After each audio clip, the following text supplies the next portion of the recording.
So trigger warning, Netflix, June 21st, right? Yes. Tell us a little bit about this character that you portrayed in this movie.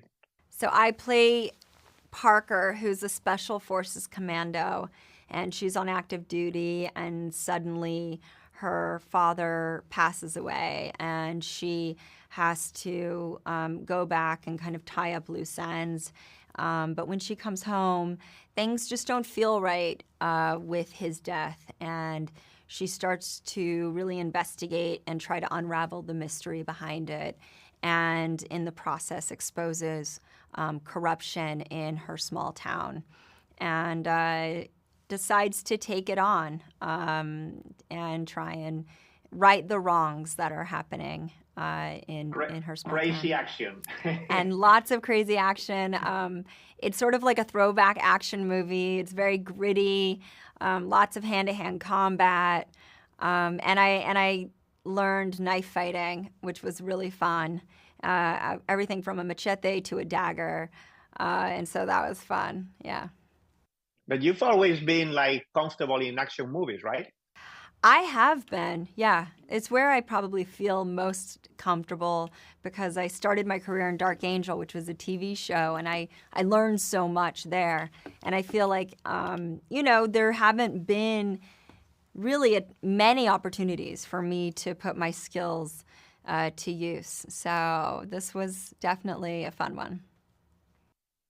And in the last years, you've been doing so many things. I mean, you've been doing your acting career, but also you've been doing like growing your company. How do you manage to do everything? And I was thinking, do you take things that you learn in one of those fields to the other one? Do you apply learnings from the business side to filming, and the other way when you are dealing with with companies as the CEO or founder of your company? Do you bring learnings from acting? Yeah, I mean, I think learning how to collaborate and deal with all different kinds of people, and you're only as good as your team, are things that are very real on a set, and it's very real in business.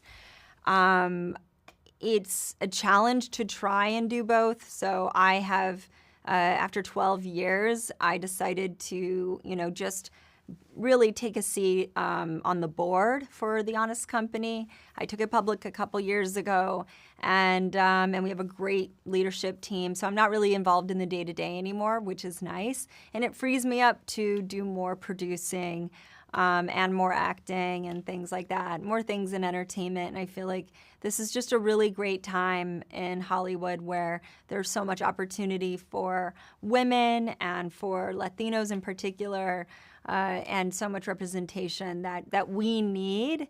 And frankly, it's a good time for the business because there's a lot of money being left on the table.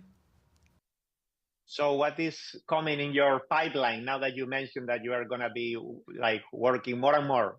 I have a couple of things in development. I can't really talk about them yet, but I have some pretty exciting stuff that I'm working on that's in development. Yeah. Okay. And what do you look for in a project at this stage in your career? I think it genuinely, it just has to be fun. I think life is already, for me, I've dealt with a lot of heavy stuff. I've been very serious for most of my life. And I'm at the stage where I just want more joy. I just want to have fun. I want to be surrounded by people that are just kind and that I respect and respect me.